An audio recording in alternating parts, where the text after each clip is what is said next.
ಇದೇ ಮಾತನ್ನ ಮೋದಿಯವರು ಬಿಹಾರದ ಎಲೆಕ್ಷನ್ ಅನ್ನ ಬಿಜೆಪಿ ಪ್ರಚಂಡ ಬಹುಮತದಿಂದ ಗೆದ್ದ ಹೊತ್ತಿನಲ್ಲಿ ಹೇಳಿದ್ರು.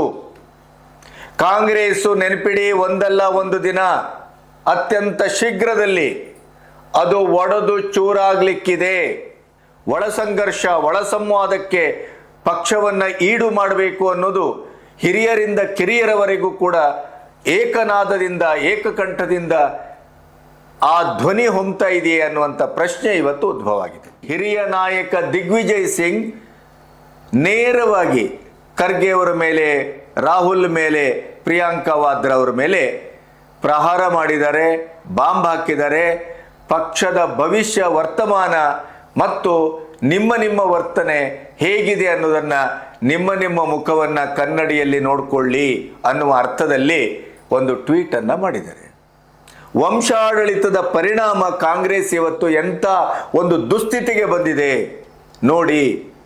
136 ವರ್ಷದ ಇತಿಹಾಸ ಇರುವಂಥ ಒಂದು ಸಂಘಟನೆಯ ನಿಷ್ಕ್ರಿಯತೆ ಮತ್ತು ಅದರ ಕ್ಷಯ ಯಾವ ರೀತಿ ಇರುತ್ತೆ ನೋಡಿ.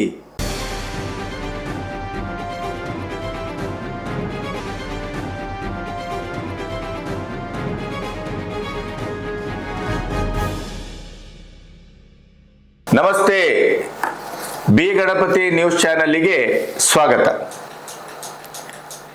27 ಡಿಸೆಂಬರ್ ಒಂದು ರೀತಿಯಲ್ಲಿ ಸೋಲಿನ ಸರದಾರಿಕೆಯನ್ನು ಹೊತ್ತು ಇಡೀ ಭಾರತವೊಂದಿಂದ ಮುಕ್ತವಾಗಲಿಕ್ಕೆ ಹೊರಟಂತ ಕಾಂಗ್ರೆಸ್ಸಿಗೆ ಬಲ ತುಂಬುವ CWC ಮೀಟಿಂಗ್.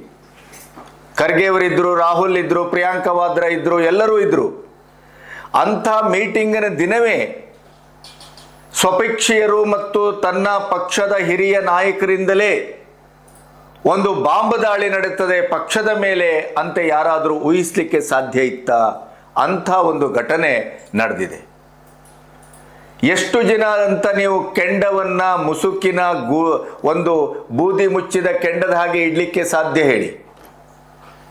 ಇದೇ ಮಾತನ್ನ ಮೋದಿಯವರು ಬಿಹಾರದ ಎಲೆಕ್ಷನ್ ಅನ್ನ ಬಿಜೆಪಿ ಪ್ರಚಂಡ ಬಹುಮತದಿಂದ ಗೆದ್ದ ಹೊತ್ತಿನಲ್ಲಿ ಹೇಳಿದ್ರು. ಕಾಂಗ್ರೆಸ್ ನೆನಪಿಡಿ, ಒಂದಲ್ಲ ಒಂದು ದಿನ ಅತ್ಯಂತ ಶೀಘ್ರದಲ್ಲಿ ಅದು ಒಡೆದು ಚೂರಾಗ್ಲಿಕ್ಕಿದೆ. ಇದೇ ಕಾಂಗ್ರೆಸ್ಸಿನ ಮತ್ತು ಇಂಡಿ ಕೂಟದ ಯುವ ಎಂಪಿಗಳು ನನ್ನ ಹತ್ರ ಬಂದು ಮಾತಾಡಿದ್ದಾರೆ. ನಾವು ಹೊಸದಾಗಿ ಆರಿಸಿ ಬಂದಿದ್ದೇವೆ, ಆದರೆ ನಮಗೆ ಮಾತಾಡುವ ಅವಕಾಶ ಇಲ್ಲ, ಚರ್ಚಿಸುವ ಅವಕಾಶ ಇಲ್ಲ. ಸಂಸದೀಯ ವ್ಯವಸ್ಥೆಯಲ್ಲೇ ಒಂದು ಸಂಸತ್ ಭವನದ ಒಳಗಡೆ ಒಂದು ಸೆಷನ್ ಅಂದರೆ ಹೇಗೆ ನಡೆಯುತ್ತದೆ ಅನ್ನುವನ್ನು ನೋಡುವ ಭಾಗ್ಯ ಇಲ್ಲ ನಮಗೆ. ಪ್ರತಿ ಸರಿ ನಮಗೆ ಸಂದೇಶ ಬರುತ್ತೆ, ಸಂಸತ್ ಭವನದ ಬಾಗಿಲು ಹಾಕಿ ಸಂಸತ್ತನ್ನು ಬರ್ಖಾಸ್ತುಗೊಳಿಸಿ, ಬೈಕಾಟ್ ಮಾಡಿ ಹೊರಗೆ ನಡೆಯಿರಿ. ಹೀಗೆ ಯುವ ಒಂದು ಕಾಂಗ್ರೆಸ್ಸಿನ ಮತ್ತು ಇಂಡಿ ಕೂಟದ ನಾಯಕರು ಅತ್ಯಂತ ಹತಾಶರಾಗಿದ್ದಾರೆ. ಖಂಡಿತವಾಗಿ ಕಾಂಗ್ರೆಸ್ಸಿಗೆ ಒಂದು ಪಕ್ಷವನ್ನು ಇಬ್ಬಾಗಿಸಿಕೊಳ್ಳುವಂಥ ಒಂದು ದುರುದ್ದೇಶ ಸದ್ಯದಲ್ಲೇ ಪ್ರಾಪ್ತವಾಗಲಿದೆ ಅಂತ ಇದೇ ಮೋದಿಯವರು ಬಿಹಾರದ ಎಲೆಕ್ಷನ್ನಿನ ಫಲಿತಾಂಶದ ಹೊತ್ತಿನಲ್ಲಿ ಹೇಳಿದರು. ಅದು ಈಗ ನಿಜವಾಗುವಂಥ ಹಂತ ಬಂದಿದೆಯೇ? ಒಳ ಸಂಘರ್ಷ, ಒಳ ಸಂವಾದಕ್ಕೆ ಪಕ್ಷವನ್ನು ಈಡು ಮಾಡಬೇಕು ಅನ್ನೋದು ಹಿರಿಯರಿಂದ ಕಿರಿಯರವರೆಗೂ ಕೂಡ ಏಕನಾದದಿಂದ ಏಕಕಂಠದಿಂದ ಆ ಧ್ವನಿ ಹೊಮ್ತಾ ಇದೆಯೇ ಅನ್ನುವಂಥ ಪ್ರಶ್ನೆ ಇವತ್ತು ಉದ್ಭವ ಆಗಿದೆ. ಇದಕ್ಕೂ ಮೊದಲು ಕರ್ನಾಟಕದ CM ಕುರ್ಚಿಯ ಕದನ ಒಂದು ನಿರ್ಣಾಯಕ ಹಂತಕ್ಕೆ ಬಂದಿದೆ.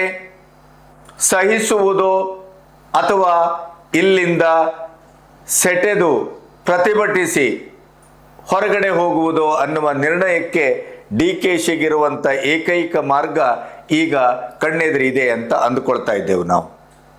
ಯಾಕೆಂತಂದರೆ ಖರ್ಗೆ ಅವರೇ ನೀವೇ ನೋಡಿ, ನೀವೇ ಬಗೆಹರಿಸಿ ಅಂತ ಹೇಳಿದಾಗ ಖರ್ಗೆ ಅವರು ಹೇಳಿದರು, ಇಲ್ಲ ನೀವೇ ಬಗೆಹರಿಸ್ಕೊಳ್ಳಿ ಅಂತ DKಗೂ ಮತ್ತು ಸಿದ್ದುಗೂ ಅದನ್ನು ಹೇಳಿದರು. ಅದರ ನಂತರ ಈಗ ಕೊನೆಗೂ ಹೈಕಮಾಂಡ್ ಕರ್ನಾಟಕದ ಕುರ್ಚಿ ಕದನದ ಒಂದು ನಿರ್ಣಾಯಕವಾದಂಥ ಹಂತಕ್ಕೆ ತರುವ ಆಲೋಚನೆ ಮಾಡಿದೆ ಅನ್ನೋದು ಅರ್ಥ ಆಗ್ತಾ ಇದೆ. ಏನದು ಅಂತಂದರೆ, ರಾಹುಲ್ ಗಾಂಧಿಯವರು ಹೊಸ ವರ್ಷದ ಪ್ರಥಮದಲ್ಲೇ ವಿದೇಶ ಯಾತ್ರೆಗೆ ಹೊರಟಿದ್ದಾರೆ. 6ರಿಂದ 9ರವರೆಗೆ, ಅದರ ಮಧ್ಯದಲ್ಲಿ ಎಷ್ಟೊತ್ತಿಗಾದರೂ ಅವರು ದೇಶಕ್ಕೆ ವಾಪಸ್ ಬರಬಹುದು.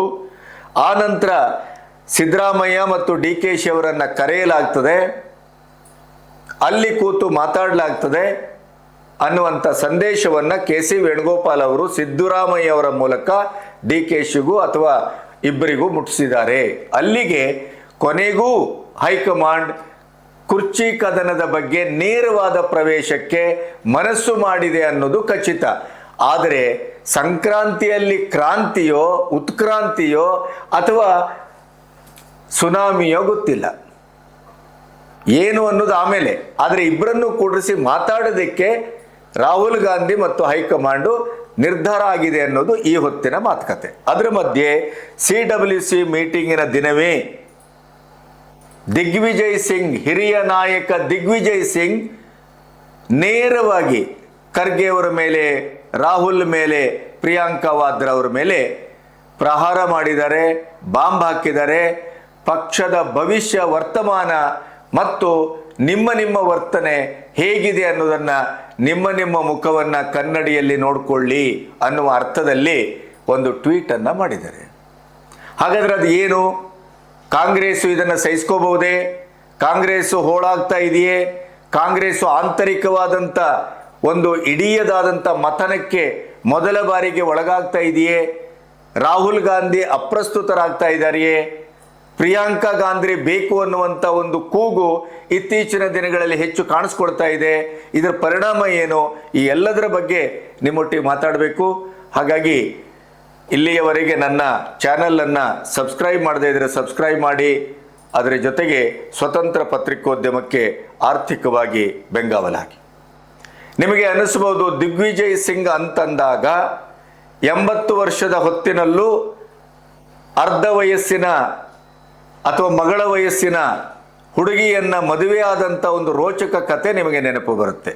ನಂಬರ್ 1. ಇನ್ನೊಂದು ನೆನಪಿಗೆ ಬರಲೇಬೇಕಾದದ್ದು 26/11 ಕಸಬ್ನಂಥ ಒಬ್ಬ ಮುಸ್ಲಿಂ ಮತ್ತು ಪಾಕ್ ಪ್ರೇರಿತ ಒಬ್ಬ ಭಯೋತ್ಪಾದಕನನ್ನ ಹಿಂದೂ ಟೆರರ್ ಮಾಡಲಿಕ್ಕೆ ಹೊರಟಂಥ ಸನ್ನಿವೇಶ. NIA ತನಿಖೆಯಲ್ಲಿ ಹೊರಬಿದ್ದಂಥ ಸತ್ಯ ಏನು ಅಂತಂದರೆ, ಅವರು ಬರುವ ಮೊದಲೇ ತೀರ್ಮಾನ ಮಾಡಿದರು, ನಾವು ಅಟ್ಯಾಕ್ ಮಾಡ್ತೇವೆ, ಜೆಹಾದಿ ಚಟುವಟಿಕೆಯನ್ನು ನಾವು ಪಾಕಿಸ್ತಾನದ ಮೂಲದಿಂದ ಮಾಡ್ತೇವೆ. ಆದರೆ ಅವ್ರಿಗೆ ಅಂದುಕೊಂಡಿದ್ರು ನಾವು ಈ 26/11 ತಾಜ್ ಹೋಟೆಲಿನ ಈ ಘಟನೆಯಲ್ಲಿ ನಾವು ಬಹುತೇಕವಾಗಿ ಸಾಯಬಹುದು. ಆದರೆ ನಮ್ಮ ಸಾವು ಅದು ಕೊನೆಗೂ ಪಾಕಿಸ್ತಾನಕ್ಕೆ ಅದು ಅಂಟುವ ಬದಲು ಈ ದೇಶದ ಹಿಂದುತ್ವಕ್ಕೆ, ಹಿಂದೂಗಳಿಗೆ, ಮುಖ್ಯವಾಗಿ RSSಗೆ ಅದನ್ನು ಅಂಟಿಸಬೇಕು ಅಂತ ಅವನ ಎಲ್ಲ ಸಿದ್ಧತೆಯಲ್ಲೂ ಬಂದಿದ್ದ. ಇದು NIA ತನಿಖೆಯಲ್ಲಿ ಹೊರಗೆ ಬಿದ್ದಂಥ ಸತ್ಯ. ಅದಕ್ಕೆ ಪೂರ್ವಭಾವಿಯಾಗಿ ಇನ್ನೊಂದು, ಇಲ್ಲಿ ಬಹಳ ಇಂಟೆಲಿಜೆನ್ಸ್ ಆದಂಥ ಮತ್ತು ಇಂಟೆಲಿಜೆನ್ಸ್ ಡಿಪಾರ್ಟ್ಮೆಂಟು ಗಮನಿಸಬೇಕಾದಂಥ, ಆಮೇಲೆ ಈ ದೇಶದ ಇಡೀದಾದಂಥ ಒಂದು ಭವಿಷ್ಯದಲ್ಲಿ ಇವತ್ತು ಮೋದಿಯವರು ಏನು ದೇಶ ಕಟ್ಟಲಿಕ್ಕೆ ಹೊರಟಂಥ ಈ ವರ್ತಮಾನದಲ್ಲಿ ಭೂತವನ್ನು, ಹಿಂದಿನ ಸರ್ಕಾರದ ನಡೆನುಡಿಯನ್ನು, ಕಾಂಗ್ರೆಸ್ ಸರ್ಕಾರದ ಆಡಳಿತದ ಅವಧಿಯನ್ನು ಎಷ್ಟು ವಿಚಿಕ್ಷಕವಾಗಿ ನೋಡಬೇಕು ಅನ್ನೋದಕ್ಕೆ ಇದು ಒಂದು ಉದಾಹರಣೆ. ಇದೇ 26/11 ಆಯಿತು. ಜೀವದ ಹಂಗು ತೊರೆದು ಅಧಿಕಾರಿ ತಾನು ಬಲಿದಾನಗೈದು ಕಸಬ್ನನ್ನು ಹಿಡಿತಾರೆ. ಕಸಬನ ಮೇಲೆ ವಿಚಾರಣೆ ನಡೆಯುತ್ತದೆ. ಅದೇ ಹೊತ್ತಿನಲ್ಲಿ ಇದೇ ದಿಗ್ವಿಜಯ್ ಸಿಂಗ್ ನೇತೃತ್ವದಲ್ಲಿ RSS ದ ಟೆರರ್ ಅಂತ ಒಂದು ಪುಸ್ತಕ ಬಿಡುಗಡೆ ಆಯಿತು. ಅಂದರೆ 26/11 ಕಂಪ್ಲೀಟ್ ಆಗಿ ಹಿಂದೂ ಟೆರರ್ಗಳೇ ಮಾಡಿದ್ದು ಅನ್ನೋದನ್ನು ಒಂದು ಐತಿಹಾಸಿಕವಾದ ಘಟನೆಯಾಗಿಸುವ ಮೂಲಕ ಈ ದೇಶದ RSSನ ಮೇಲೆ, BJPಯ ಮೇಲೆ, ಒಂದು ಸಾತ್ವಿಕ ಪರಂಪರೆಯ ಮೇಲೆ, ದೇಶ ಸೇವಕರ ಮೇಲೆ, ಅಖಂಡ ಭಾರತದ ಕನಸು ಕಾಣುವ ಕನಸುಗಾರರನ್ನ ಭಯೋತ್ಪಾದಕರನ್ನಾಗಿಸುವ ಹೂಟಕ್ಕೆ ಹೊರಟಂತ ಇಡೀ ಇತಿಹಾಸದ ಕಚಡ ಮನಸ್ಸು ಉಳ್ಳಂತ ಯಾರಾದರೂ ನಾಯಕ ಇದ್ದರೆ ಇದೇ ದಿಗ್ವಿಜಯ್ ಸಿಂಗ್. ಆದರೆ ಇವತ್ತೇನಾಗಿದೆ ಗೊತ್ತೇನು? ಇದೇ CWC ಮೀಟಿಂಗ್ ನಡೆಯುವ ದಿನ ಇದೇ ದಿಗ್ವಿಜಯ್ ಸಿಂಗ್ ಒಂದು ಅದ್ಭುತವಾದ ಕೆಲಸವನ್ನು ಮಾಡಿದ್ದಾರೆ. ನನಗೆ ಅಚಾನಕ್ ಒಂದು ಫೋಟೋ ಸಿಕ್ಕಿತು. 1990ರ ಫೋಟೋ ಇದು. ಆ ಫೋಟೋವನ್ನು ನೋಡಿದಾಗ ನನಗೇನನ್ನಿಸ್ತು ಅನ್ನೋದನ್ನು ಅವರು ಬರೀತಾರೆ, ಟ್ವೀಟ್ ಮಾಡ್ತಾರೆ, ಅದನ್ನು ಶೇರ್ ಮಾಡ್ತಾರೆ. ಅದಕ್ಕೆ ಟ್ಯಾಗ್ ಮಾಡಿದ್ಯಾರು ಅಂತಂದರೆ ರಾಹುಲ್ ಗಾಂಧಿ, ಮಲ್ಲಿಕಾರ್ಜುನ್ ಖರ್ಗೆ, ಪ್ರಿಯಾಂಕಾ ವಾದ್ರಾ. ಅದರಲ್ಲಿ ಏನು ಹೇಳ್ತಾರೆ ನೋಡಿ, ಈ ಫೋಟೋ ನೋಡಿ, 1990ರ ಫೋಟೋ ಇದು. ಅಡ್ವಾಣಿ ಅವರು ಕೂತಿದ್ದಾರೆ, ಅವರ ಕಾಲ್ಬುಡದಲ್ಲಿ ಒಬ್ಬ ವ್ಯಕ್ತಿ ಕೂತಿದ್ದಾರೆ. ಅದೇ ವ್ಯಕ್ತಿ ಇವತ್ತು ಭಾರತದ ಪ್ರಧಾನಿಯಾಗಿದ್ದಾರೆ. RSSನ ಸಂಘಟನಾತ್ಮಕವಾದಂಥ ಚಾತುರ್ಯ, ಅದರ ಬಲವರ್ಧನೆ, ಅದರ ಸಮ್ಯಕ್ ರೂಪ ಮತ್ತು ಅಲ್ಲಿ ಆತ್ಮಬಲ ಇದ್ದರೆ, ಶಕ್ತಿ ಇದ್ದರೆ ಮತ್ತು ಒಂದು ಇಡೀಯದಾದಂಥ ಒಂದು ಸಂಘಟನಾತ್ಮಕವಾದಂಥ ಒಳಗಿನ ಒಂದು ನಿಧಿ ಅಂತಿದ್ರೆ ಒಬ್ಬ ಅಸಾಮಾನ್ಯ ಸಾಮಾನ್ಯನೂ ಕೂಡ ಅಥವಾ ಸಾಮಾನ್ಯ ಒಬ್ಬ ಅಸಾಮಾನ್ಯನೂ ಕೂಡ ಈ ದೇಶದ ಪ್ರಧಾನಿಯಾಗಲಿಕ್ಕೆ ಸಾಧ್ಯ ಅನ್ನೋದನ್ನು RSSನ ಸಂಘಟನೆ ತೋರಿಸ್ಕೊಟ್ಟಿದೆ. RSS ಮತ್ತು BJPಯ ಒಗ್ಗೂಡುವಿಕೆಯ ಒಂದು ಶಕ್ತಿ ಸಂಚಯ ಈ ದೇಶದಲ್ಲಿ ಅದೊಂದು ಮಾದರಿ. ಒಂದು ಸಂಘಟನೆ ಬೆಳೆಯಬೇಕಾದಂಥ ಪ್ರಜಾಪ್ರಭುತ್ವದ ಮನೋಧರ್ಮಕ್ಕೆ ಒಂದು ತೋರು ಬೆರಳು. ಅಂದರೆ ಆ ಸಂಘಟನೆಯ ಒಟ್ಟು ಸ್ವಭಾವ ಹೇಗಿದೆ ಅಂತಂದರೆ ಅದರ ಚಾತುರ್ಯ, ಸಾಮರಸ್ಯ, ಅದರ ಬೆಳೆಯುವ ರೀತಿ ಮತ್ತು ಬೆಳೆಸುವಂಥ ರೀತಿ, ಆಂತರಿಕ ಪ್ರಜಾಪ್ರಭುತ್ವ ಹೇಗಿದೆ ಅಂತಂದರೆ ಯಾವುದೇ ಒಬ್ಬ ನಾಯಕನ ನೇತೃತ್ವದಲ್ಲಿ ಒಬ್ಬ ಸಾಮಾನ್ಯ ಅತಿ ಸಾಮಾನ್ಯ ಕಾರ್ಯಕರ್ತನೂ ಕೂಡ ಈ ದೇಶದ ಅತ್ಯುನ್ನತ ಪ್ರಧಾನಿಯ ಹುದ್ದೆಯನ್ನು ಕೂಡ ಏರಬಹುದು ಅನ್ನೋದಕ್ಕೆ ಈ RSSನ BJPಯ ಸಂಘಟನಾತ್ಮಕ ಶಕ್ತಿ, ಆ ಸಂಘಟನೆಯ ಒಂದು ಬಿಂದುವಿನಿಂದ ಸಿಂಧುವಾಗುವಂಥ ಶಕ್ತಿ ಇವೆಲ್ಲವೂ ಕಾರಣ ಅಂತ ಅತ್ಯಂತ ಸುದೀರ್ಘವಾಗಿ ದಿಗ್ವಿಜಯ್ ಸಿಂಗ್ ಬರೆದಿದ್ದಾರೆ. ಆ ಬರಹ, ಅವರ ಅಭಿಪ್ರಾಯ ಅದು ನೇರವಾಗಿ ಟ್ಯಾಗ್ ಆದದ್ದು ಇದೇ ಖರ್ಗೆ ಅವರಿಗೆ, ರಾಹುಲ್ ಗಾಂಧಿ ಅವರಿಗೆ, ಪ್ರಿಯಾಂಕಾ ವಾದ್ರಾ ಅವರಿಗೆ. ಇದರ ಉದ್ದೇಶ ಏನು ಅಂದರೆ ಕಾಂಗ್ರೆಸ್ಸಿನ ಅವನತಿ ಎಲ್ಲಿದೆ ಅನ್ನೋದನ್ನು ಪರ್ಯಾಯವಾಗಿ ದಿಗ್ವಿಜಯ್ ಸಿಂಗ್ ಹೇಳಿದ್ದಾರೆ. ದಿಗ್ವಿಜಯ್ ಸಿಂಗ್ ಒಂದು ರೀತಿಯಲ್ಲಿ ಕಾಂಗ್ರೆಸ್ಸಿನ ಅತ್ಯಂತ ನಿಷ್ಠಾವಂತ ಕಾರ್ಯಕರ್ತ, ಹಿರಿಯ ನಾಯಕ. ಕಾಂಗ್ರೆಸ್ಸಿಗೋಸ್ಕರ ಇಡೀ ದೇಶದ ಅಸ್ಮಿತೆಯನ್ನೇ, ದೇಶದ ಚರಿತ್ರೆಯನ್ನೇ, ಇಡೀ ದೇಶದ ಒಂದು ಒಳಗಿನ ನಿಗಿನಿಗಿಯಾಗಿರುವಂಥ ಸತ್ಯವನ್ನೇ ವಿರೂಪಗೊಳಿಸಿದ, ಅದರ ಸಂಪೂರ್ಣವಾಗಿ ನಾಶಗೊಳಿಸಿದಂಥ, ಅದರ ಮೇಲೆ ಅತ್ಯಂತ ವಿಕೃತವಾದಂಥ ವ್ಯಾಖ್ಯಾನವನ್ನು ಮಾಡಿದಂಥ ಕಾಂಗ್ರೆಸ್ಸಿನ ಬಂಟ ಯಾರಾದರೂ ಇದ್ದರೆ ಅದು ದಿಗ್ವಿಜಯ್ ಸಿಂಗ್. ಇಂಥ ದಿಗ್ವಿಜಯ್ ಸಿಂಗ್ ನಮ್ಮ ಮೋದಿಯವರ ಭಾಷೆಯಲ್ಲಿ ಹೇಳಿದರೆ ದಿಗ್ಗಿ ಬಾಬು, ಭಾಳ ಚೆನ್ನಾಗಿ ಹೇಳ್ತಾರೆ ಅವರು. ನೀವು ಸೋಷಿಯಲ್ ಮೀಡಿಯಾದಲ್ಲಿ ನೋಡಿ, ಒಂದು ಅವರು ಮುಖ್ಯಮಂತ್ರಿ ಆಗಿದ್ದಂಥ ಹೊತ್ತದು, ಗುಜರಾತಿನ ಮುಖ್ಯಮಂತ್ರಿ ಆಗಿದ್ದಂಥ ಹೊತ್ತಲ್ಲಿ ಎಲೆಕ್ಷನಿನ ಸಂದರ್ಭದಲ್ಲಿ ಇದೇ ದಿಗ್ವಿಜಯ್ ಸಿಂಗ್ ಮತ್ತು ಇವರನ್ನೆಲ್ಲರನ್ನು, ಫಾರೂಕ್ ಅಬ್ದುಲ್ಲನ್ನು ಸೇರಿ ಒಂದು TV ಇಂಟರ್ವ್ಯೂ ಕರೀತಾರೆ. ಅಲ್ಲಿ ದಿಗ್ವಿಜಯ್ ಸಿಂಗಿನ ಇಡೀ ಚರಿತ್ರೆಯನ್ನು, ಚರಿಷ್ಮವನ್ನು, ಮುಖವಾಡವನ್ನು ಗೋಧ್ರಾ ಘಟನೆಗೆ ಸಾದೃಶ್ಯವಾಗಿ ಕಳಚಿ ಬಿಸಾಡ್ತಾರೆ. ಇದೇ ದಿಗ್ಗಿಬಾಬು ಅಂತ ಹೇಳ್ತಾರೆ ಅಲ್ಲಿ ಮೋದಿ. ಇಂಥ ಈ ದಿಗ್ಗಿಬಾಬು ಇವತ್ತು ಈ ಒಂದು ಟ್ವೀಟನ್ನು ಶೇರ್ ಮಾಡಿದ್ರ ಅಥವಾ ಟ್ಯಾಗ್ ಮಾಡಿದ್ರ ಉದ್ದೇಶ ಏನು ಅಂತಂದರೆ ಈ ಕುಟುಂಬದ ರಾಜಕಾರಣವನ್ನು ಎಷ್ಟು ದಿನ ಮುಂದುವರಿಸ್ತೀರಿ? ವಂಶಾಡಳಿತದ ಪರಿಣಾಮ ಕಾಂಗ್ರೆಸ್ ಇವತ್ತು ಎಂಥ ಒಂದು ದುಸ್ಥಿತಿಗೆ ಬಂದಿದೆ ನೋಡಿ. 136 ವರ್ಷದ ಇತಿಹಾಸ ಇರುವಂಥ ಒಂದು ಸಂಘಟನೆಯ ನಿಷ್ಕ್ರಿಯತೆ ಮತ್ತು ಅದರ ಕ್ಷಯ ಯಾವ ರೀತಿ ಇರುತ್ತೆ ನೋಡಿ. ಯಾಕೆಂತಂದರೆ RSS BJPಯ ಆ ಸಂಘಟನಾತ್ಮಕವಾದಂಥ ಒಂದು ಚಾತುರ್ಯ, ಅದರ ಇಡೀ ಸಂಘಟನೆಯ ರೀತಿ ನೀತಿ, ಅದರ ಮನೋಭಾವ, ಆ ಬೆಳೆಯುವ ಆತ್ಮಬಲ ಎಂಥ ಒಂದು ನಾಯಕನನ್ನು ಹುಟ್ಟುಹಾಕ್ತದೆ. ಪ್ರತಿರೋಧ ಇರೋದು ಬೇರೆ, ವಿರೋಧ ಇರೋದು ಬೇರೆ. ಅದರ ಸಂಘಟನೆಯ ಆ ಶಕ್ತಿಯನ್ನ ನಾವು ಮರೆಯುವಾಗಿಲ್ಲ. ಅಂದ್ರೆ ವಿಕೇಂದ್ರೀಕರಣ, ನಮ್ಮಲ್ಲಿ ಕೇಂದ್ರೀಕೃತ ಕುಟುಂಬ ರಾಜಕಾರಣದ ಕೇಂದ್ರೀಕೃತ ವ್ಯವಸ್ಥೆ ಎಷ್ಟು ಕೃಶವಾಗುತ್ತೆ, ನಾಶವಾಗುತ್ತೆ ಅನ್ನೋದಕ್ಕೆ ಕಾಂಗ್ರೆಸ್ ಸಾಕ್ಷಿ. ಹಾಗೆ ಒಂದು ಜೀರೋ ಲೆವೆಲ್ ಅಲ್ಲಿ ಇದ್ದಂಥ ಒಂದೇ ಒಂದು ಸಂಸದೀಯ ಒಂದು ಸೀಟು, ಅದು ಇವತ್ತು ಇಂಥ ಒಂದು ಪ್ರಚಂಡವಾದಂಥ ಬಹುಮತವನ್ನು ಪಡೆದು ಎರಡೆರಡು ಬಾರಿ ಒಬ್ಬ ಸಾಮಾನ್ಯ ಕಾರ್ಯಕರ್ತ ಪ್ರಧಾನಿ ಆಗ್ತಾನೆ ಅಂತಾದರೆ ಅದು RSSನ BJPಯ ಸಂಘಟನಾತ್ಮಕ ಶಕ್ತಿ ಅಲ್ಲದೆ ಇನ್ನೇನೂ ಆಗ್ಲಿಕ್ಕೆ ಸಾಧ್ಯ ಇಲ್ಲ. ಇದು ಈಗ ಬೆಂಕಿ ಬಿದ್ದಿದೆ. ಕಾಂಗ್ರೆಸ್ಸಿನಿಗೆ ನಿಜವಾದ ಹೈಡ್ರೋಜನ್ ಬಾಂಬೆ ಹಾಕದಂಗಾಗಿದೆ. ಇದೇ ಕಾಂಗ್ರೆಸ್ಸಿಗರು ಹೇಳ್ತಾ ಇದ್ರಲ್ಲ, ನಾವು ಮೋದಿಯವರಿಗೆ ಹೈಡ್ರೋಜನ್ ಬಾಂಬ್ ಹಾಕ್ತೇವೆ ಅಂತ. ಈಗ ಮೋದಿಯವರು ಹಾಕಬೇಕಾಗಿಲ್ಲ, BJPಯವರು ಹಾಕಬೇಕಾಗಿಲ್ಲ. ಈಗ BJPಯವರು ಹೇಳ್ತಾ ಇದ್ದಾರೆ, ಒಂದು ದಿಗ್ವಿಜಯ್ ಸಿಂಗ್ನನ್ನು ಉಚ್ಚಾಟಿಸಿ ರಾಹುಲ್ ಗಾಂಧಿ ಅವರೇ, ಇಲ್ಲವೋ ದಿಗ್ವಿಜಯ್ ಸಿಂಗ್ ಅವರ ಪ್ರಶ್ನೆಗೆ ಉತ್ತರ ಕೊಡಿ. ನಿಮ್ಮ ಹಣೆ ಬರ ಏನು ಅನ್ನೋದನ್ನು ನಿಮ್ಮ ಪಕ್ಷದವರೇ ತೆರೆದಿಟ್ಟಿದ್ದಾರೆ. ಮಾತಿಗೆ ಬೈಕಾಟ್ ಮಾಡ್ತೀರಿ, ಮಾತಿಗೆ ಸಭಾತ್ಯಾಗ ಮಾಡ್ತೀರಿ. ಇದು ಎಲ್ಲಿಂದ ಆದೇಶ ಬರುತ್ತೆ ಅನ್ನೋದನ್ನ ಸ್ವತಃ ಮೋದಿ ಅವರಿಗೆ ಬಂದಂತ ಯುವ MP ಗಳು ಅರುಹಿದ್ದಾರೆ. ಯಾರೂ ನಿಮ್ಮೊಟ್ಟಿಗಿಲ್ಲ. ಇದೇ ತರ ಮುಂದುವರೆದ್ರೆ ಆ ಬೆಂಕಿ ಹಾಗೆ ಕುದಿತಾ ಇದ್ದಂತ ಯುವ MP ಗಳು ಅವರ ನೇತೃತ್ವದಲ್ಲಿ ಕಾಂಗ್ರೆಸ್ ಇಬ್ಬಾಗ ಆಗುವುದರಲ್ಲಿ ಸಂಶಯವೇ ಇಲ್ಲ.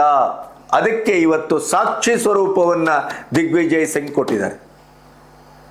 ಕೆಲವು ದಿನ ಮೊದಲು ಅವರೊಂದು ಪತ್ರ ಬರೆದಿದ್ರು, ಸೋಶಿಯೋ ಎಕಾನಮಿ ಅಂತ ಬಂದಾಗ ನೀವು ಬೆಂಕಿ, ನಿಮ್ಮನ್ನು ತಡೆಯವರು ಯಾರೂ ಇಲ್ಲ. ಆದರೆ ಸ್ವಲ್ಪ ಕಾಂಗ್ರೆಸ್ಸಿನ ಬಗ್ಗೆ ಒಂದು ಚೂರು ಗಮನ ಕೊಡಿ, ಕಾಂಗ್ರೆಸ್ಸಿನ ಬೆಳವಣಿಗೆ ಬಗ್ಗೆ ಒಂದು ಚೂರು ಗಮನ ಕೊಡಿ. ಡಿಸೆಂಟ್ರಲೈಸೇಷನ್ ಆಗಬೇಕು, ಇದು ವಿಕೇಂದ್ರೀಕರಣ ಆಗಿದೆ, ಇದನ್ನು ಸಂಪೂರ್ಣವಾಗಿ ವಿಸ್ತರಿಸಬೇಕು, ನಾಯಕತ್ವವನ್ನು ಹುಡುಕಬೇಕು. ಆದರೆ ಈಗ ನಿಮ್ಮನ್ನು ಕನ್ವಿನ್ಸ್ ಮಾಡೋದು ಬಹಳ ಕಷ್ಟ ಬಿಡಿ ಅಂತ ಅವರು ಬರೆದಿದ್ರು. ಅಂದರೆ ಈ ಹಂತದ ಚರ್ಚೆ ಕಾಂಗ್ರೆಸ್ಸಿನ ಒಳಗಡೆ ಇದು ಹೊಸತಲ್ಲ. ಕಾಂಗ್ರೆಸ್ಸಿನಲ್ಲಿ ರಾಹುಲ್ ಗಾಂಧಿಯ ಬಗ್ಗೆ ಇರುವುದೇನು ಗೊತ್ತಾ? ಪ್ರವಾಸಿ MP, ಪ್ರವಾಸಿ ನಾಯಕ, ಟೂರಿಸ್ಟ್ ಒಬ್ಬ ನಾಯಕ ಅನ್ನುವಂಥ ಅರ್ಥದಲ್ಲಿ ಅವರವರೇ ಗೇಲಿ ಮಾಡ್ತಾರೆ. ರಾಹುಲ್ ಗಾಂಧಿ ಯಾರಿಗೂ ಕೈಗೆ ಸಿಗೋದಿಲ್ಲ, ಅವರು ವಿದೇಶಕ್ಕೆ ಹಾರ್ತಾರೆ. ಸೋರೋಸು, ಚೈನಾ ಹೀಗೆ ಭಾರತ ವಿರೋಧಿ ಶಕ್ತಿಗಳೊಟ್ಟಿಗೆ ಅವರು ಕೈ ಜೋಡಿಸ್ತಾರೆ. ಈಗಂತೂ ಭಾರತದ ಭದ್ರತೆಯ ವಿಷಯಗಳನ್ನು ಭಾರತ ವಿರೋಧಿ ಶಕ್ತಿಗಳೊಟ್ಟಿಗೆ ಹಂಚಿಕೊಳ್ತಾರೆ ಅನ್ನೋದ್ರ ಬಗ್ಗೆ BJP ಅಧಿಕೃತವಾಗಿ ಕೇಸ್ ಹಾಕಿದೆ. ಕೇಸ್ ನಡೀತಾ ಇದೆ. ಈಗ ಅವ್ರದ್ದೇ ಒಡಿಶಾದ ಒಬ್ಬ ನಾಯಕ ಹೇಳ್ತಾನೆ, ನಾನು 3 ವರ್ಷ ಆಯ್ತ್ರಿ ಜನನಾಯಕನಾಗಿ ಆರಿಸ್ಬಂದು ಇವತ್ತಿನವರೆಗೂ ನಮಗೆ ರಾಹುಲ್ ಗಾಂಧಿ ಅವರ ಒಂದು ಭೇಟಿ ಕೂಡ ಆಗ್ಲಿಕ್ಕಾಗಿಲ್ಲ. ರಾಹುಲ್ ಗಾಂಧಿ ಇತ್ತೀಚೆಗೆ ಗೋವಾಕ್ಕೆ ಹೋಗಿದ್ರು. ಗೋವಾದಲ್ಲಿ ಅಲ್ಲಿದ್ದಂಥ ಕೆಲವು ಕಾಂಗ್ರೆಸ್ ನಾಯಕರೆಲ್ಲ ಅಂದ್ಕೊಂಡ್ರು, ಏನು ಈ ಸರಿ ರಾಹುಲ್ ಗಾಂಧಿ ನಮ್ಮನ್ನು ಭೇಟಿ ಮಾಡಿಬಿಡ್ತಾರೆ, ನಾವು ಮಾತಾಡ್ಬಿಡ್ತೇವೆ, ಒಂದು ಫೋಟೋ ತೆಗೆಸ್ಕೊಂಡ್ಬಿಡ್ತೇವೆ, ಮನೆಗೆ ತಗೊಂಡೋಗಿ ಅಂಟಿಸ್ಬಿಡ್ತೇವೆ. ತಮಾಷೆ ಅಂದರೆ ರಾಹುಲ್ ಗಾಂಧಿ ಗೋವಾಕ್ಕೂ ಬಂದರು, ಗೋವಾದಲ್ಲಿ ಇದ್ದರು. ಆದರೆ ಅವರ ಪ್ರೀತಿಯ ನಾಯಿಯನ್ನು ಮುದ್ದು ಮಾಡಿ ಮಾತಾಡಿಸ್ಕೊಂಡು ವಾಪಸ್ ಸೀದಾ ದೆಹಲಿಗೆ ಹೊರಟೇ ಹೋದರು. ಯಾರಿಗೂ ಭೇಟಿಯಾಗಿಲ್ಲ.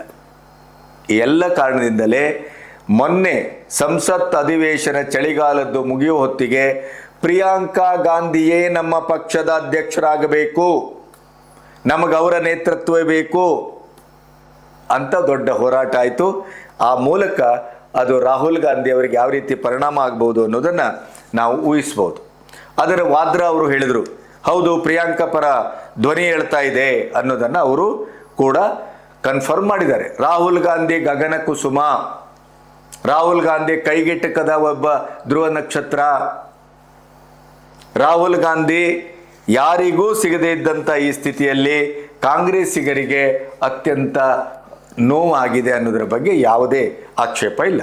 ಈಗ ನೋಡಿ, ಕರ್ನಾಟಕ ಹೊತ್ತೂರಿತಾ ಇದೆ, ಕುರ್ಚಿ ಕದನ, ದಿಗ್ವಿಜಯ್ ಸಿಂಗ್ ಹಾಕಿದ ಬಾಂಬು, ಎಲ್ಲದರ ಮಧ್ಯೆ ಅವರಿಗೆ ಹೊಸ ವರ್ಷ ಆಚರಣೆಗೆ ಮೊನ್ನೆಗೆ ಹೋಗಿ ಬಂದರು. ಮೊನ್ನೆ ಬಿಹಾರದ ಎಲೆಕ್ಷನ್ ನಂತರ ಡಿ ಕೆ ಶಿವಕುಮಾರ್ ದೆಹಲಿಗೆ ಹೋಗ್ತಾರೆ, ಇವರು ಸಿಗಲಿಲ್ಲ, ವಿದೇಶಕ್ಕೆ ಹೋಗಿ ಆಗಿದೆ. ಅದರ ಮೇಲೆ ಮತ್ತೆ ವಿದೇಶಕ್ಕೆ ಹೋಗಿ ಬಂದರು, ಈಗ ಮತ್ತೆ ವಿದೇಶಕ್ಕೆ ಹೊರಟಿದ್ದಾರೆ. ಸೀರಿಯಸ್ನೆಸ್ ಎಷ್ಟರ ಮಟ್ಟಿಗಿದೆ ಅಂತ ನೋಡಿ. ಶಶಿ ತರೂರ್ ಅದನ್ನೇ ಹೇಳ್ತಾರೆ, ನಾನು ಹಿಂದೆ ಸಂಸತ್ತಿನಲ್ಲಿ ಮೋದಿಯವ್ರ ಬಗ್ಗೆನೇ ಭಾಳ ಕೆಟ್ಟದಾಗಿ ಮಾತಾಡಿದ್ದೇನೆ, ಆದರೆ ಮೋದಿಯವರ ಒಡನಾಟದಿಂದ, ಮೋದಿಯವರ ಒಟ್ಟು ನಡೆನುಡಿಯಿಂದ, ಅವರ ಅಭಿವೃದ್ಧಿಶೀಲ ಕೆಲಸಗಳಿಂದ, ಮತ್ತೆ ದೇಶಕ್ಕಾಗಿ ತ್ಯಾಗ ಮತ್ತು ಬಲಿದಾನಕ್ಕೂ ಸಿದ್ಧವಾಗಿದ್ದಂಥ ಒಬ್ಬ ಮಹಾನಾಯಕ ಮೋದಿ ಅನ್ನೋದನ್ನು ಅರ್ಥ ಮಾಡ್ಕೊಂಡಿದ್ದೇನೆ. ಆದ್ದರಿಂದ ನನಗೆ ದೇಶ ಮುಖ್ಯ, ದೇಶ ಸೇವಕ ಮುಖ್ಯ, ಆದ್ದರಿಂದ ಮೋದಿ ಮುಖ್ಯ. ಅದೇ ಚಿದಂಬರಂ ಹೇಳ್ತಾರಲ್ಲ, 26/11 ಭೀಕರ ದಾಳಿಗೆ ನಮಗೆಲ್ಲ ರಕ್ತ ಕುದಿತಾ ಇತ್ತು, ಪಾಕಿಸ್ತಾನದ ಮೇಲೆ ನಾವು ಪ್ರತಿಭಟನೆಯನ್ನು ತೋರಬೇಕು ಅಂತೇಳಿ. ಆದರೆ ನಮ್ಮ PM ಅಮೇರಿಕದ ಒತ್ತಡಕ್ಕೆ ಮಣಿದು ಮನಮೋಹನ್ ಸಿಂಗ್ ಅವರು ಯಾವುದೇ ರೀತಿಯಲ್ಲೂ ನಮ್ಮ ಪ್ರತೀಕಾರಕ್ಕೆ ಅವಕಾಶನೇ ಕೊಟ್ಟಿಲ್ಲ. ಅಂದರೆ ಕಾಂಗ್ರೆಸ್ಸಿನ ಒಳಗಿನ ಸ್ಥಿತಿ, ಆ ವಂಶ ರಾಜಕಾರಣದ ವ್ರಣ ಅದು ಹೇಗೆ ವ್ಯಾಪಿಸಿದೆ ಕ್ಯಾನ್ಸರ್ನಾಗೆ ಅನ್ನೋದನ್ನು ದಿಗ್ವಿಜಯ್ ಸಿಂಗ್ನಿಂದ ಹಿಡಿದು, ಶಶಿ ತರೂರಿಂದ ಹಿಡಿದು ಚಿದಂಬರವರೆಗೆ ಪ್ರತಿಯೊಬ್ಬರು ಈಗ ಬಾಯಿ ಬಿಡ್ತಾ ಇದ್ದಾರೆ. ಒಂದು. ಎರಡನೇದು, RSS ಬಗ್ಗೆ ಇತ್ತೀಚೆಗೆ ಇದೇ ನಮ್ಮ ಪ್ರಿಯಾಂಕಾ ಖರ್ಗೆ ಏನೇನೆಲ್ಲ ಮಾಡಿದರು, ಯಾವ ರೀತಿ ಅದರ ಮಟ್ಟ ಹಾಕ್ಲಿಕ್ಕೆ ಕೊಟ್ಟರು. ಇದೇ ಕಾಂಗ್ರೆಸ್ RSS ಅಂದರೆ ಬುಸ್ಗೆಡ್ತದೆ, RSS ಅಂದರೆ ಅದು ಒಂದು ರೀತಿಯ ಟೆರರಿಸ್ಟ್ ಗ್ಯಾಂಗ್ ಅಂತ ಹೇಳ್ತದೆ, RSS ಅಂದರೆ ಭಯೋತ್ಪಾದಕತೆ ಅಂತಾರೆ, RSS ಅಂದರೆ ದೇಶ ವಿರೋಧಿ ಅಂತಾರೆ. ಆದರೆ ಇವತ್ತು ದಿಗ್ವಿಜಯ್ ಸಿಂಗ್ RSSಗೆ ಕೊಟ್ಟಂಥ ಸರ್ಟಿಫಿಕೇಟ್ಗೆ ರಾಹುಲ್ ಗಾಂಧಿಯಿಂದ ಪ್ರಿಯಾಂಕಾ ಖರ್ಗೆಯವರೆಗೂ ಪ್ರತಿಯೊಬ್ಬರು ಉತ್ತರ ಕೊಡಬೇಕಾಗಿದೆ. ಏನು ಹೇಳ್ತೀರಿ ಇದ್ರಿಗೆ? ಈಗ ಏನು ಮಾತಾಡ್ತೀರಿ ಮಿಸ್ಟರ್ ಪ್ರಿಯಾಂಕಾ ಖರ್ಗೆ ಅವರೇ? RSS ಬಗ್ಗೆ ಇಷ್ಟೆಲ್ಲ ಮಾತಾಡಿದ್ರಲ್ಲ ನೀವು. 100 ವರ್ಷ RSS ಯಾರಿಗೂ ವಿರೋಧಿ ಆಗಿಲ್ಲ, ರಾಷ್ಟ್ರ ವಿರೋಧಿ ಆಗಿಲ್ಲ, ಎಲ್ಲೂ ರಕ್ತಪಾತಕ್ಕೆ ಎಡೆ ಕೊಟ್ಟಿಲ್ಲ. ಸೇವೆ, ದೇಶ, ದೇಶಭಕ್ತಿ, ದೇಶದ ಅಖಂಡತೆ, ಸನಾತನ ಧರ್ಮ, ನಮ್ಮ ಅಸ್ಮಿತೆ ಅನ್ನೋದರ ಬಗ್ಗಾಗಿ ಹೋರಾಡಿ ಜೀವವನ್ನು ಬಲಿ ಹಾಕಿದೆ. ಅಂಥ ಒಂದು ಸಂಘಟನೆ ಬಗ್ಗೆ ನಾಲಿಗೆ ಇದೆ ಅಂತ ಏನೇನೆಲ್ಲ ಹರಿಬಿಟ್ರಲ್ಲ, ಇವತ್ತು ದಿಗ್ವಿಜಯ್ ಸಿಂಗ್ ಹೇಳ್ತಾರೆ. ಆಮೇಲೆ ಇದು ಕಾಂಟ್ರವರ್ಸಿ ಆದಾಗ ಅವರು ಪ್ರೆಸ್ ಮೀಟ್ ಅಲ್ಲಿ ಹೇಳಿದ್ದನ್ನು ನಿಮಗೆ ತೋರಿಸ್ತೇವೆ. संगठन का पक्षधर हूँ, RSS और मोदी जी का विरोधी हूँ. मैंने संगठन की तारीफ की है और मैं RSS का और मोदी जी का, उनकी नीतियों का घोर विरोधी था, हूँ और रहूंगा. एक बात सुनिए, जो मुझे कहना था मैंने CWC की बैठक में कह दिया. ठीक है सर, आपको सोशल मीडिया पर लिखने की क्या जरूरत पड़ी इतने वरिष्ठ नेता को? क्या लीडरशिप वरिष्ठ नेताओं की भी नहीं सुनती है? नहीं, संगठन को मजबूत करना, उसका तारीफ करना क्या बुरी बात है? ಅವ್ರು ಹೇಳ್ತಾರೆ, ನನಗೆ ಇವತ್ತಿಗೂ ಸೈದ್ಧಾಂತಿಕ ವಿರೋಧ ಇದೆ, ಮೋದಿ ಅವ್ರ ಬಗ್ಗೆ ಇರ್ಬೋದು, BJP ಅವ್ರ ಬಗ್ಗೆ ಇರ್ಬೋದು, RSS ಬಗ್ಗೆ ಇರ್ಬೋದು. ಆದರೆ RSSನ ಸಂಘಟನೆಯ ಆ ಆತ್ಮಶಕ್ತಿ, ಆ ಗುರಿ ಮುಟ್ಟುವಿಕೆ, ಅವರ ವಿಕೇಂದ್ರೀಕರಣದ ಸ್ವಭಾವ, ಅದರ ಬಗ್ಗೆ ನಾನು ಹ್ಯಾಟ್ಸ್ ಆಫ್ ಅಂತಾರೆ. ಏನು ಹೇಳ್ತೀರಿ ಖರ್ಗೆ ಅವರೇ, ಪ್ರಿಯಾಂಕಾ ಖರ್ಗೆ ಅವರೇ? ಈಗ ಹೇಳಿ. RSS ಅನ್ನು ಬ್ಯಾನ್ ಮಾಡೋದಕ್ಕೆ ಕೊಟ್ಟಿದ್ರಲ್ಲ ನೀವು, ಈಗ ನಿಮ್ಮ ದಿಗ್ವಿಜಯ್ ಸಿಂಗ್ಗೆ ದೊಡ್ಡ ಸರ್ಟಿಫಿಕೇಟ್ ಕೊಟ್ಟಿದ್ದಾರಲ್ಲ ನೋಡಿ. ಮೇಲ್ಮುಖ ಮಾಡಿ ಉಗಿದ್ರೆ ಕೊನೆಗೂ ಮುಖದ ಮೇಲೆ ಬೀಳುವುದು, ತಿಳ್ಕೊಳ್ಳಿ ಖರ್ಗೆ ಅವರೇ. ನೀವು ಏನೇ ಅಟಂ ಬಾಂಬ್ ಹಾಕಿ, ಏನೇ ರಾಜಕೀಯದ ಔಟ ಆಡಿ, RSSನ ಬಗ್ಗೆ ಇಲ್ಲ ಸಲ್ಲದ ಏನು ಬೇಕಾದರೂ ಮಾತಾಡಿ, ಆದರೆ ಈ ದೇಶದ ಸರ್ವೋಚ್ಚ ನ್ಯಾಯಾಲಯ ಮತ್ತು ಸಂವಿಧಾನ, ಪ್ರಥಮ ಪ್ರಧಾನಿ ಜವಾಹರ್ಲಾಲ್ ನೆಹರೂನಿಂದ ಹಿಡಿದು ಇಂದಿರಾ ಗಾಂಧಿಯಿಂದ ಹಿಡಿದು ಇಲ್ಲಿಯವರೆಗೆ ಪ್ರತಿಯೊಬ್ಬರು ಕೂಡ RSSನ ಬಗ್ಗೆ, ಅದರ ಕಾರ್ಯ ತತ್ಪರತೆಯ ಬಗ್ಗೆ, ಕಾರ್ಯವೈಖರಿಯ ಬಗ್ಗೆ, ಅದರ ಸ್ವಭಾವದ ಬಗ್ಗೆ, ಅದರ ಉದ್ದೇಶದ ಬಗ್ಗೆ ಯಾವತ್ತೂ ವಿರೋಧವನ್ನು ವ್ಯಕ್ತಪಡಿಸಿಲ್ಲ. ಸೈದ್ಧಾಂತಿಕ ವಿರೋಧ ಬೇರೆ, ಸಾಹಚರ್ಯದ ವಿರೋಧ ಅಥವಾ ಸಾಹಚರ್ಯದ ಅಪ್ಪಿಕೊಳ್ಳುವಿಕೆ ಬೇರೆ. ಇವತ್ತು ದಿಗ್ವಿಜಯ್ ಸಿಂಗ್ ಬಗ್ಗೆ ನಮಗೂ ವಿರೋಧ ಇದೆ. ದೇಶ ವಿರೋಧಿ ಚಟುವಟಿಕೆಯ ಬಹಳಷ್ಟು ಪರ್ವಗಳನ್ನು ಇದೇ ದಿಗ್ವಿಜಯ್ ಸಿಂಗ್ರ ರಾಜಕೀಯ ಅನುಭವದ ಬುತ್ತಿಯಲ್ಲಿ ಇವತ್ತಿಗೂ ಅದನ್ನು ಬಿಚ್ಚಿ ನೋಡ್ಬೋದು ನಾವು. ಆದರೆ RSSನ ಬಗ್ಗೆ, ಅದರ ಸಂಘಟನೆಯ ಬಗ್ಗೆ ಇವತ್ತು ಅವರು ಶಾಬಾಸ್ಗಿರಿ ಹೇಳುವ ಮೂಲಕ ಕಾಂಗ್ರೆಸ್ಸಿನ ಮಹಾನಾಯಕರಿಗೆ ಆತ್ಮಘಾತ ಮಾಡಿದ್ದಷ್ಟೇ ಅಲ್ಲ, CWC ಮೀಟಿಂಗಿನ ದಿನವೇ ಕಾಂಗ್ರೆಸ್ಸಿನ ಪುನರ್ಮಿಲನ, ಶಕ್ತಿ ಸಂಚಯ ಮತ್ತು ಅದರ ಬಲವರ್ಧನೆಗೆ ಏನು ಮಾಡಬೇಕು ಅನ್ನುವಂಥ ಯೋಚನೆ ಆ ಒಂದು ಮಂಚದಲ್ಲಿ ಅವತ್ತು ಮೀಟಿಂಗ್ ನಡೀತಾ ಇರುವಂಥ ಹೊತ್ತಿನಲ್ಲೇ ದಿಗ್ವಿಜಯ್ ಸಿಂಗ್ ಹಾಕಿದ ಬಾಂಬ್ ಇದೆಯಲ್ಲ, ಕಾಂಗ್ರೆಸ್ಸಿನ ಒಟ್ಟು ಒಂದು ಚರಿಷ್ಮಾ ಮತ್ತು ಚರಿತ್ರೆ, ಅದರ ಒಟ್ಟು ಸಿದ್ಧಾಂತ ಮತ್ತು ನಡೆ, ಅದರ ಇಡೀದಾದಂಥ ಇವತ್ತಿನ ಒಂದು ಕಳೆಗುಂದುವಿಕೆ ಮತ್ತು ಕುಲಗುಂದುವಿಕೆ, ಈ ಎರಡಕ್ಕೂ ಕೂಡ ಒಂದು ಲಿಟ್ಮಸ್ ಪೇಪರ್ ಥರ, ಸಾಕ್ಷಿ ಪ್ರಜ್ಞೆಯ ಥರ ಅದು ಒಂದು ಬಾಂಬ್ ರೀತಿಯಲ್ಲಿ ಕಾಂಗ್ರೆಸ್ಸಿಗೆ ಅಪ್ಪಳಿಸಿದೆ. ಕಾಂಗ್ರೆಸ್ಸಿನ ಒಳಗಡೆ ದಿಗ್ವಿಜಯ್ ಸಿಂಗ್ ಅವರ ಈ ಅಭಿಪ್ರಾಯದ ಬಾಂಬ್ ಏನಿದೆಯಲ್ಲ, ಇದು ಹಲವು ವಿಪ್ಲವಗಳಿಗೆ ಮತ್ತು ಒಡಕುಗಳಿಗೆ, ಭವಿಷ್ಯದ ವಿಚ್ಛಿದ್ರಕಾರಕವಾದಂಥ ಸ್ವರೂಪದ ಕಡೆಗೆ ಕಾಂಗ್ರೆಸ್ಸನ್ನು ಕೊಂಡೊಯ್ತದೆ ಅನ್ನೋದ್ರ ಬಗ್ಗೆ ಯಾವುದೇ ಸಂಶಯ ಬೇಡ. ದಿಗ್ವಿಜಯ್ ಸಿಂಗ್ ಹಾಕಿದ ಈ ಬಾಂಬು ಅದು ಎಲ್ಲಿಯವರೆಗೆ ಅದರ ಸಿಡಿತಲೆಗಳನ್ನು ಸಿಡಿತದೆ ಅನ್ನೋದು ಬಹುಶಃ ಕಾಂಗ್ರೆಸ್ಸಿಗೂ ಅದರ ಆಲೋಚನೆ ಸದ್ಯಕ್ಕಿಲ್ಲ. ಆದರೆ BJPಯವರು ಇದನ್ನು ಒಂದು ಬ್ರಹ್ಮಾಸ್ತ್ರದ ರೀತಿ ತೆಗೆದುಕೊಂಡಿದ್ದಾರೆ. ಹಿಂದೆ ಮುಂದೆ ಬರುವ ಎಲೆಕ್ಷನ್ನಿನ ಸಂದರ್ಭದಲ್ಲಿ ವಂಶಾಡಳಿತದ ಈ ಬಗ್ಗೆ, ಹಿಂದೆ ಅಮಿತ್ ಶಾ ಕೂಡ ಬಿಹಾರದ ಎಲೆಕ್ಷನ್ನಲ್ಲಿ ವಂಶಾಡಳಿತದ ಬಗ್ಗೆ ಅತ್ಯಂತ ಕಟುವಾಗಿ ಮಾತಾಡಿದರು. ಯಡಿಯೂರಪ್ಪನವರ ಹೆಸರು ಹೇಳ್ಕೊಂಡು ಅವರ ಪ್ರಸ್ತಾಪ ಮಾಡೇ ಮಾತಾಡ್ಬಿಟ್ರು. ಅಂದರೆ ವಂಶಾಡಳಿತದ ಬಗ್ಗೆ ಸಾಮೂಹಿಕವಾಗಿ ಒಂದು ವಿರೋಧ ಇದೆ. ಅದಕ್ಕಿವತ್ತು ದಿಗ್ವಿಜಯ್ ಸಿಂಗ್ ಹಾಕದ ಬಾಂಬು ಒಂದು ದೊಡ್ಡ ಚರ್ಚೆಗೆ ಕಾರಣವಾಗುವುದಷ್ಟೇ ಅಲ್ಲ, ಕಾಂಗ್ರೆಸ್ಸಿನ ಒಟ್ಟು ವಿಪ್ಲವಕ್ಕೆ ಮತ್ತು ಅದರ ಅವನತಿಗೂ ಕೂಡ ಇದು ಮೊದಲ ಹೆಜ್ಜೆ ಆಗುವ ಎಲ್ಲ ಸಾಧ್ಯತೆಗಳು ಕಾಣ್ತಾ ಇದೆ. BJP ಅತ್ಯಂತ ಬಹಳ ಬಲಿಷ್ಠವಾಗಿ ಈ ಅಸ್ತ್ರವನ್ನು ತೆಗೆದುಕೊಂಡು ದೇಶಾದ್ಯಂತ ಅದನ್ನು ಒಂದು ಮುಟ್ಟಿಸುವ ಕೆಲಸವನ್ನು ಮಾಡ್ತೇವೆ ಅಂಥೇಳಿ ಪ್ರತಿಜ್ಞೆ ಮಾಡಿದ್ದು ಕೂಡ ಕಾಂಗ್ರೆಸ್ಸಿಗೆ ಇದು ದೊಡ್ಡ ಆಘಾತ ಆಗೋದ್ರಲ್ಲಿ ಯಾವುದೇ ಸಂಶಯ ಬೇಡ. ನಮಸ್ತೆ.